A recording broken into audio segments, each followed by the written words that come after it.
जल के भीतर श्री भगवान के दर्शन करने के उपरांत अक्रूर जी ने इस प्रकार स्तुति की। प्रिय भगवान, आप समस्त कारणों के परम कारण हैं तथा आप ही मूल एवं अविनाशी मूर्ति श्री नारायण हैं। मैं आपको सादर प्रणाम करता हूँ। आपकी नाभि से कमल प्रस्फुटित होता है तथा उस कमल से ब्रह्मांड के कर्ता ब्रह्मा जी का जन्म होता है। चूंकि ब्रह्मा जी इस ब्रह्मांड के कारण हैं, इसलिए आप सभी कारणों के कारण हैं। भूमि, जल, पावक, गगन व समीर तथा अहंकार एवं महत तत्व आदि इस भौतिक सृष्टि के सभी तत्वों की उत्पत्ति आपके विग्रह से होती है। जीवों की एवं समस्त भौतिक शक्ति, तटस्था शक्ति और प्रकृति की उत्पत्ति भी आप ही के शरीर से होती है। जीवात्माओं, मन, इंद्रियों के विषय तथा भूत जगत के प्रपंचों का नियमन करने वाले देवताओं की उत्पत्ति भी आपके श्री विग्रह से होती है। आप सबके परमात्मा हैं, किंतु आपके दिव्य स्वरूप का ज्ञान किसी को नहीं है। इस भौतिक जगत में सभी भौतिक प्रकृति के गुणों से प्रभावित रहते हैं। भौतिक प्रकृति के प्रभाव से आच्छादित होने के कारण ब्रह्मादि देवता भी आपके त्रिगुणातीत स्वरूप को ठीक ठीक नहीं समझ पाते। महान ऋषि, मुनि व योगी आपकी श्री भगवान के रूप में पूजा करते हैं।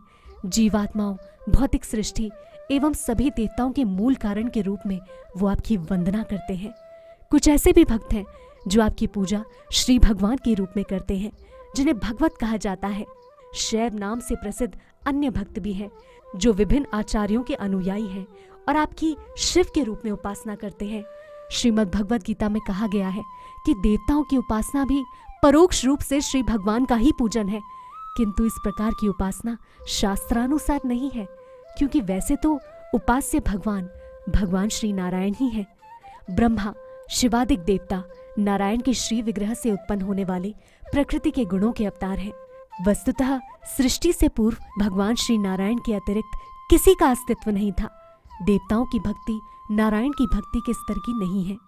अक्रूर जी ने कहा, वैसे तो देवताओं के भक्तों के मन किसी विशेष देवता पर केंद्रित रहते हैं, क्योंकि आप देवताओं समेत सभी जीवों के परमात्मा हैं। उनकी उपासना भी परोक्ष रूप से आपकी ही उपासना है। कभी कभी वर्षा ऋतु में पर्वत से बहने वाली छोटी नदियां सागर तक पहुंचने में असफल रहती हैं। कुछ सागर तक पहुंच जाती हैं और कुछ नहीं। इसी भांति देवताओं के भक्त आप तक पहुंच भी सकते हैं और नहीं भी। इसकी कोई निश्चितता नहीं है।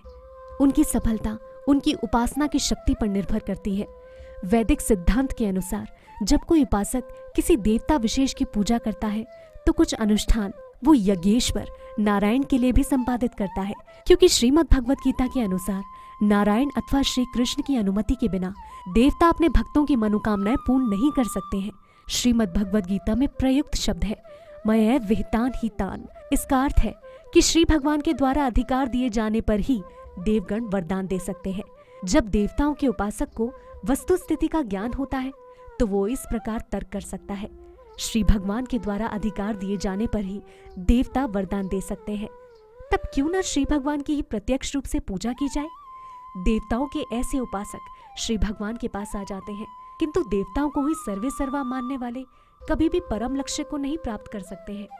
अक्रूर जी ने आगे वंदना की, मेरे आराध्य देव, समस्त जगत सत, रज व तम नामक प्रकृति के 3 गुणों से परिपूर्ण है। इस भौतिक जगत में ब्रह्मा से लेकर जड़, पेड़ पौधे तक सभी इन गुणों से प्रभावित हैं। प्रिय भगवान, मैं आपको बारंबार सादर प्रणाम करता हूँ, क्योंकि आप त्रिगुणातीत हैं। इन त्रिगुणों की लहरों में आपके अतिरिक्त सभी बहे जा रहे हैं। प्रिय भगवान, अग्नि आपका मुख है, पृथ्वी आपके चरण है, सूर्य आपके नेत्र हैं, आकाश आपकी नाभि है और दिशाएं आपके कान हैं, गगन आपका शीश है, देवता आपकी भुजाएं हैं, महासागर तथा सागर आपके उदर हैं तथा वायु और पवन आपकी शक्ति एवं स्फूर्ति है। समस्त वनस्पति और जड़ी बूटियां आपके शरीर के रोम हैं, मेघ आपके केश हैं, पर्वत आपकी अस्थियां और नख हैं, दिवस और रात्रि आपकी पलक का खुलना और बंद होना है, प्रजापति आपकी जननेंद्रियां हैं और वर्षा आपका वीर्य है।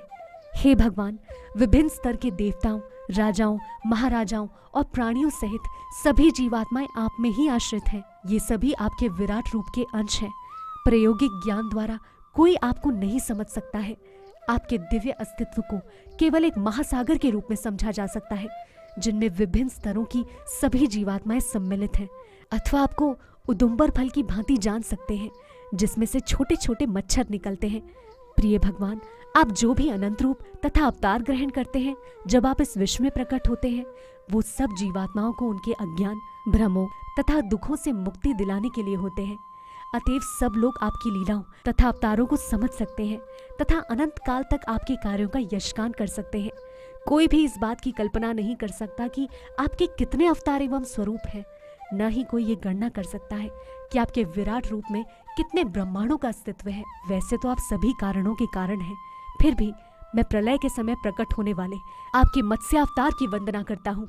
मधु और कैटप नाम 2 असुरों का वध करने वाले है ग्रीव अवतार की मैं वंदना करता हूँ।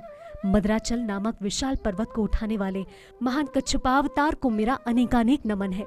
गर्भोदक सागर के जल में गिरी हुई पृथ्वी के उद्धार के लिए वराह के रूप में प्रकट होने वाले वराह अवतार को मेरा बारंबार प्रणाम है। नरसिंह देव के रूप में प्रकट होने वाले तथा नास्तिक क्रूरताओं की भयंकर स्थिति से भक्तों को बचाने वाले आपको मेरा प्रणाम है। आपने वामन देव के रूप में प्रकट होकर तीनों लोगों को अपने चरण कमलों के विस्तार से नाप लिया था। आपको मेरा नमन है। जगत के दुराचारी प्रशासकों का वध करने के लिए भृगुवंशियों के स्वामी के रूप में प्रकट आपको मेरा कोटि कोटि प्रणाम है।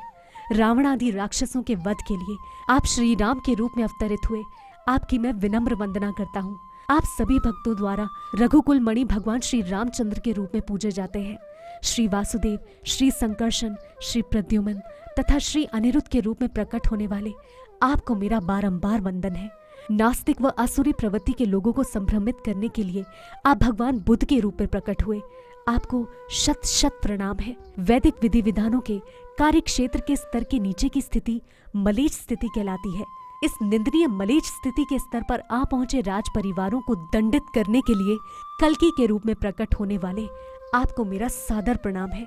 प्रिय भगवान, इस भौतिक जगत में सभी आपकी माया से बद्ध हैं। मिथ्या पहचान तथा मिथ्या मोह के प्रभाव के अंतर्गत सकाम कर्म तथा उसके फल के मार्ग से हर कोई एक शरीर से दूसरे शरीर में देहांतर कर रहा है।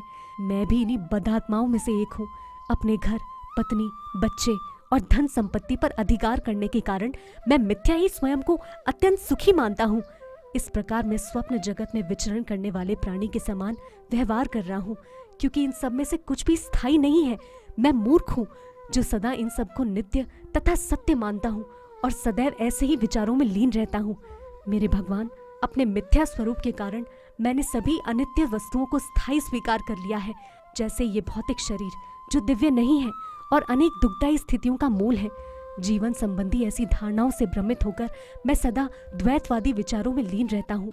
इसी कारण मैं सदा द्वैतवाद में मग्न रहता हूँ और दिव्य आनंद के सागर आपको भी भूल गया हूँ। मैं आपके दिव्य संग से वंचित हूँ। मैं उस मूर्ख प्राणी की भांति हूँ जो जल से पोषित वनस्पति से आच्छादित जलाशय को छोड़कर मरुस्थल में जल ढूंढने जाता है। बदात्माएं अपनी तृष्णा को शांत करना चाहती हैं, किंतु वो ये नहीं जानती कि जल कहाँ से प्राप्त करें। वो उस स्थल को छोड़ देती हैं जहाँ वास्तव में जलाशय होता है और मरुस्थल में चली जाती हैं जहाँ जल नहीं होता।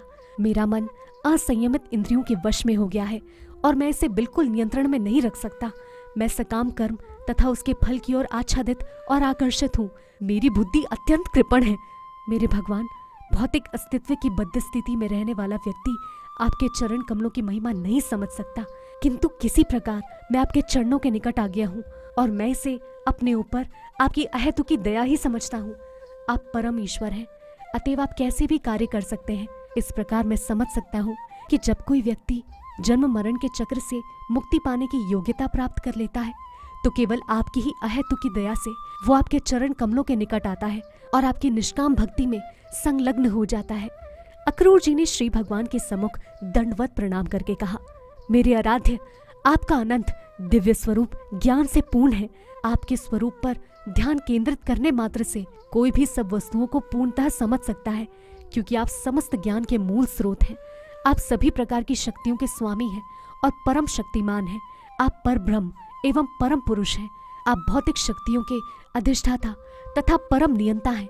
आप समस्त सृष्टि के आश्रय स्थल भगवान श्री वासुदेव हैं। अतः मैं आपको सादर नमन करता हूँ। आप सर्वव्यापी श्री भगवान हैं।